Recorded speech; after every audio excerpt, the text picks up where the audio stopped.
Hello friends, welcome back to my channel. ಇವತ್ತು ನಾನು ಬಾದಾಮಿ chicken ಗ್ರೇವಿನ ಹೇಗೆ ಮಾಡ್ಕೊಳ್ಳೋದು ಅಂತ ತೋರಿಸ್ಕೊಡ್ತಾ ಇದ್ದೀನಿ. ಬನ್ನಿ. ಒಂದು ಅರ್ಧ ಕಪ್ ಬಾದಾಮಿನ ನೆನೆಸ್ಕೊಂಡು ಮೇಲಿರೋ ಸಿಪ್ಪೆನೆಲ್ಲ ತೆಗೆದು ಈಗ ಮಿಕ್ಸಿ ಜಾರ್ಗೆ ಹಾಕ್ಕೊಳ್ತಾ ಇದ್ದೀನಿ. ಸ್ವಲ್ಪ ನೀರನ್ನ ಸೇರಿಸ್ಕೊಂಡು ಇದನ್ನು ರುಬ್ಕೋಬೇಕು. ಇದನ್ನು ಸ್ಮೂತ್ ಪೇಸ್ಟ್ ಆಗಿ ಮಾಡಿಕೊಂಡು ಇಟ್ಕೊಳ್ಳಿ.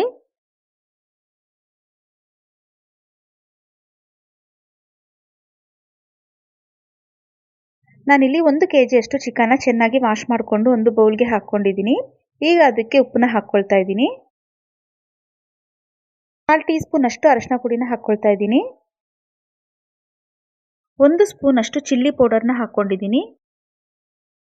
1 ಸ್ಪೂನ್ ಅಷ್ಟು ಗರಂ ಮಸಾಲ ಹಾಕ್ಕೊಂಡಿದ್ದೀನಿ. 1.5 ಸ್ಪೂನ್ ಅಷ್ಟು ಧನಿಯಾ ಪುಡಿ, 1 ಟೇಬಲ್ ಸ್ಪೂನ್ ಅಷ್ಟು ಸನ್ಫ್ಲವರ್ ಆಯಿಲ್, 2 ಟೇಬಲ್ ಸ್ಪೂನ್ ಅಷ್ಟು ಶುಂಠಿ ಬೆಳ್ಳುಳ್ಳಿ ಪೇಸ್ಟ್ನ ಹಾಕ್ಕೊಳ್ತಾ ಇದ್ದೀನಿ. ಈಗ ಇದನ್ನೆಲ್ಲ ಚೆನ್ನಾಗಿ ಮಿಕ್ಸ್ ಮಾಡ್ಕೋಬೇಕು.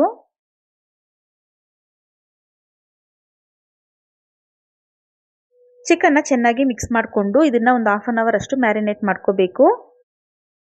ಸ್ಟವ್ ಆನ್ ಮಾಡಿ ಬಾಣಲೆನ ಇಟ್ಕೊಂಡಿದ್ದೀನಿ. ಈಗ ಅದಕ್ಕೆ ಎಣ್ಣೆನ ಸೇರಿಸ್ಕೊಳ್ತಾ ಇದ್ದೀನಿ.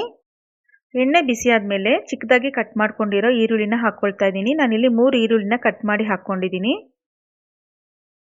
ಈರುಳ್ಳಿನ ಕಲರ್ ಚೇಂಜ್ ಆಗೋವರೆಗೂ ಫ್ರೈ ಮಾಡ್ಕೋಬೇಕು. ಈರುಳ್ಳಿನ ಹಾಕಿದ್ಮೇಲೆ ಸ್ವಲ್ಪ ಕರಿಬೇವಿನ ಸೊಪ್ಪನ್ನ ಹಾಕ್ಕೊಳ್ತಾ ಇದ್ದೀನಿ. ಇದನ್ನು ಚೆನ್ನಾಗಿ ಫ್ರೈ ಮಾಡ್ಕೊಳ್ಳಿ. ಒಂದು 3 ಹಸಿರು ಮೆಣಸಿನಕಾಯಿನ ಉದ್ದಕ್ಕೆ ಕಟ್ ಮಾಡಿ ಹಾಕ್ಕೊಂಡಿದ್ದೀನಿ. ಇದನ್ನು ಎಣ್ಣೆಯಲ್ಲಿ ಫ್ರೈ ಮಾಡ್ಕೋಬೇಕು. ಈರುಳ್ಳಿ ಎಲ್ಲ ಚೆನ್ನಾಗಿ ಫ್ರೈ ಆದಮೇಲೆ ಟೊಮೆಟೊನ ಹಾಕ್ಕೊಳ್ತಾ ಇದ್ದೀನಿ. ನಾನಿಲ್ಲಿ ಒಂದು 3 ಟೊಮೆಟೊನ ಕಟ್ ಮಾಡಿ ಹಾಕ್ಕೊಂಡಿದ್ದೀನಿ. ಉಪ್ಪನ್ನ ಹಾಕ್ಕೊಳ್ತಾ ಇದ್ದೀನಿ. ನಾನು ಇಲ್ಲೊಂದು ಅರ್ಧ ಸ್ಪೂನ್ ಅಷ್ಟು ಹಾಕ್ಕೊಂಡಿದ್ದೀನಿ. ಆಗಲೇ ಮ್ಯಾರಿನೇಟ್ ಮಾಡ್ಕೊಳ್ಳೋವಾಗ ಹಾಕ್ಕೊಂಡಿದ್ದೆ, ನೋಡ್ಕೊಂಡು ಹಾಕ್ಕೋಬೇಕು. ಅರ್ಧ ಸ್ಪೂನ್ ಅಷ್ಟು ಚಿಲ್ಲಿ ಪೌಡರ್ನ ಹಾಕ್ಕೊಂಡಿದ್ದೀನಿ. ನಾನಿಲ್ಲಿ 1 ಸ್ಪೂನ್ ಅಷ್ಟು ಚಿಕನ್ ಮಸಾಲಾನ ಹಾಕ್ಕೊಂಡಿದ್ದೀನಿ. ಮ್ಯಾರಿನೇಟ್ ಮಾಡ್ಕೊಳ್ಳೋವಾಗ ನಾನು ಚಿಕನ್ ಮಸಾಲಾನ ಹಾಕ್ಕೊಂಡಿಲ್ಲ, ಈಗ ಹಾಕ್ಕೊಳ್ತಾ ಇದ್ದೀನಿ. ಟೊಮೆಟೊ ಚೆನ್ನಾಗಿ ಸಾಫ್ಟ್ ಆಗಿ ಕುಕ್ ಆಗಬೇಕು. ಒಂದು ಅರ್ಧ ಸ್ಪೂನ್ ಅಷ್ಟು ಪೆಪ್ಪರ್ ಪೌಡರ್ನ ಹಾಕ್ಕೊಳ್ತಾ ಇದ್ದೀನಿ. ಪೆಪ್ಪರ್ ಪೌಡರ್ ಹಾಕಿದ್ಮೇಲೆ ಒಂದ್ಸಲ ಮಿಕ್ಸ್ ಮಾಡ್ಕೊಳ್ಳಿ. ಟೊಮೆಟೊ ಎಲ್ಲ ಚೆನ್ನಾಗಿ ಸಾಫ್ಟ್ ಆಗಿ ಕುಕ್ ಆಗಿದೆ. ಈಗ ಮ್ಯಾರಿನೇಟ್ ಮಾಡ್ಕೊಂಡಿರೋ ಚಿಕನ್ನ ಹಾಕ್ಕೊಳ್ಳೋಣ. ಮ್ಯಾರಿನೇಟ್ ಮಾಡ್ಕೊಳ್ಳೋದ್ರಿಂದ ಉಪ್ಪು ಮತ್ತು ಖಾರ ಅನ್ನೋದು ಚಿಕನ್ಗೆ ಚೆನ್ನಾಗಿ ಹಿಡಿಯುತ್ತೆ. ಒಂದ್ಸಲ ಚೆನ್ನಾಗಿ ಮಿಕ್ಸ್ ಮಾಡ್ಕೊಳ್ಳೋಣ. ಮಿಕ್ಸ್ ಮಾಡ್ಕೊಂಡಿದ್ಮೇಲೆ ಮುಚ್ಚಳ ಹಾಕಿ ಇದನ್ನು ಮೀಡಿಯಂ ಫ್ಲೇಮಲ್ಲಿ ಬೇಯಿಸ್ಕೊಳ್ಳೋಣ. ಒಂದು 20 ನಿಮಿಷ ಇದನ್ನು ಮೀಡಿಯಂ ಫ್ಲೇಮಲ್ಲಿ ಇಟ್ಕೊಂಡು ಬೇಯಿಸ್ಕೊಂಡಿದ್ದೀನಿ. ಈಗ ನೋಡಿ ಎಣ್ಣೆ ಎಲ್ಲ ಬಿಟ್ಕೊಂಡಿದೆ, ನೀರೆಲ್ಲ ಬಿಟ್ಕೊಂಡಿದೆ. 75% ಅಷ್ಟು ಚಿಕನ್ ಬೆಂದಿದೆ. ಈ ಸ್ಟೇಜಲ್ಲಿ ಪೇಸ್ಟ್ ಮಾಡಿ ಇಟ್ಕೊಂಡಿದ್ವಲ್ಲ ಬಾದಾಮಿ, ಅದನ್ನು ಹಾಕ್ಕೊಳ್ತಾ ಇದ್ದೀನಿ. ಬಾದಾಮಿ ಪೇಸ್ಟ್ ಹಾಕಿದ್ಮೇಲೆ ಅದರಲ್ಲೇ ಸ್ವಲ್ಪ ನೀರನ್ನ ಸೇರಿಸ್ಕೊಂಡು ಹಾಕ್ಕೊಂಡಿದ್ದೀನಿ. ಬಾದಾಮಿ ಪೇಸ್ಟ್ ಹಾಕಿದ್ಮೇಲೆ ಚೆನ್ನಾಗಿ ಮಿಕ್ಸ್ ಮಾಡ್ಕೊಳ್ತಾ ಇದ್ದೀನಿ. ಗ್ರೇವಿ ಅನ್ನೋದು ತುಂಬ ತಿಕ್ಕಾಗಿದೆ, ಅದಕ್ಕೋಸ್ಕರ ಬಾದಾಮಿ ರುಬ್ಕೊಂಡಿರೋ ಜಾರಲ್ಲೇ ನೀರನ್ನ ಹಾಕ್ಕೊಂಡು ಸೇರಿಸ್ಕೊಳ್ತಾ ಇದ್ದೀನಿ. ತುಂಬ ನೀರನ್ನ ಹಾಕ್ಕೋಬಾರ್ದು. ಈ ಗ್ರೇವಿ ಅನ್ನೋದು ಸ್ವಲ್ಪ ತಿಕ್ಕಾಗಿದ್ರೇ ಚೆನ್ನಾಗಿರುತ್ತೆ.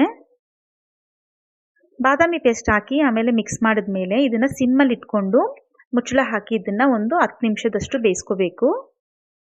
ಬಾದಾಮಿ ಪೇಸ್ಟ್ ಹಾಕಿರೋದ್ರಿಂದ ಬೇಗ ತಳ ಅನ್ನೋದು ಹಿಡಿಯುತ್ತೆ, ಅದಕ್ಕೋಸ್ಕರ ಸಿಮ್ಮಲ್ಲಿ ಇಟ್ಕೊಂಡೇ ಮಾಡ್ಕೊಳ್ಳಿ. 10 ನಿಮಿಷ ಆದಮೇಲೆ ಓಪನ್ ಮಾಡಿ ನೋಡೋಣ ಬನ್ನಿ.